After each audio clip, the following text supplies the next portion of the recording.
Thomas à Kempis, chapter 21, says this: "A good man findeth always sufficient cause for mourning and weeping."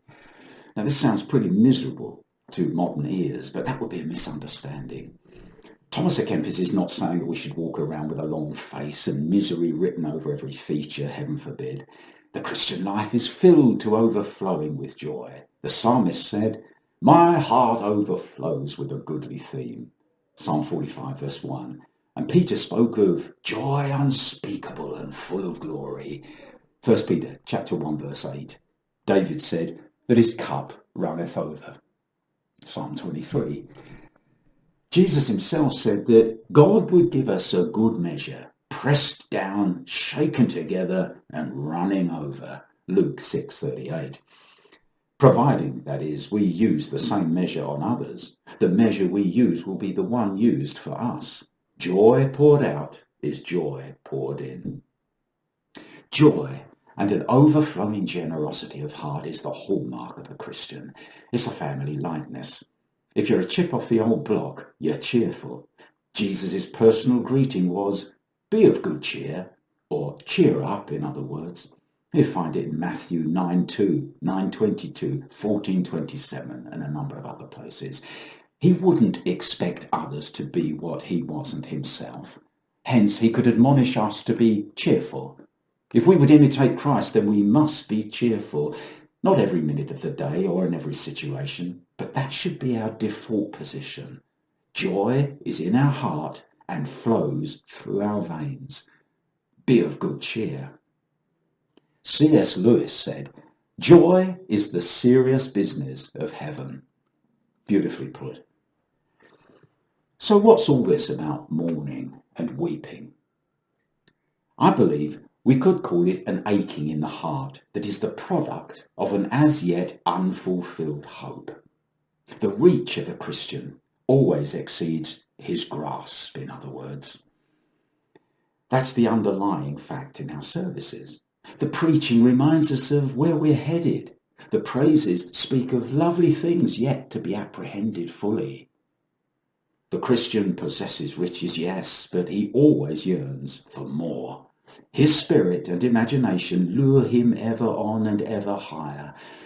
Paul, near the end of his life, was still on the adventure, saying, "Not that I have already attained or am already perfected, but I press on, that I may lay hold of that for which Christ Jesus has also laid a hold of me."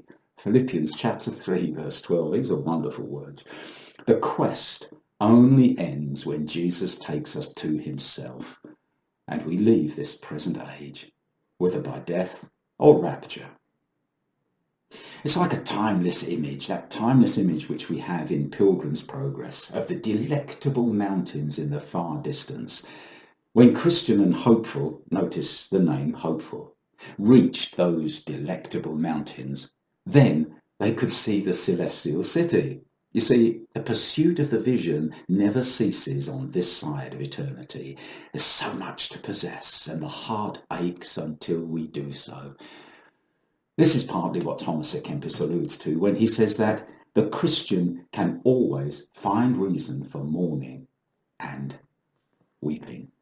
It's an internal sorrow that he's speaking about, a sense of loss that we can't quite express, an essential hunger, a longing. Some may ask, isn't mourning displeasing to God? No, on the contrary, it's he who wounds us with his love and with visions of loveliness. Judaism even has a name for it, Yisurin Shel Ahava, the wounds of love. To have these wounds is to be blessed indeed, and only God has the remedy for them. The aching heart leads us on. God will not let us rest there. Without physical hunger, we would eventually stop eating and die. Both the physical and the spiritual hunger are gifts from God. They are more of his loving kindnesses. Now the psalmist, being taken into Babylonian captivity with many others, said, "We wept when we remembered Zion," Psalm 137. They wept for something that they once had, but had no more. The memory of Zion wounded their hearts. We call it by the inadequate term homesick, but it was much, much more than that. The psalmist went on to say, "If I forget you, O Jerusalem, let my right hand forget its skill." A sense of sorrow and longing was his accepted lot, you see. In fact, he was jealous to guard it. May I never be healed of it this side of eternity. The wounds are a blessing. We should pity those who haven't got that yearning within, who haven't been wounded by God in that way. As with the Jews in Babylonian captivity who remembered Zion, so we carry within our hearts a vision of loveliness that was sealed up just before we were born. Maybe that's partly the reason babies protest when they're born. Our task in life is to find our way back to the holiness and the beauty, which is why we are followers of Jesus, who has the light of life. He is our guide. Let us live in thankfulness for the hunger that God has placed within us, a hunger that only He can satisfy.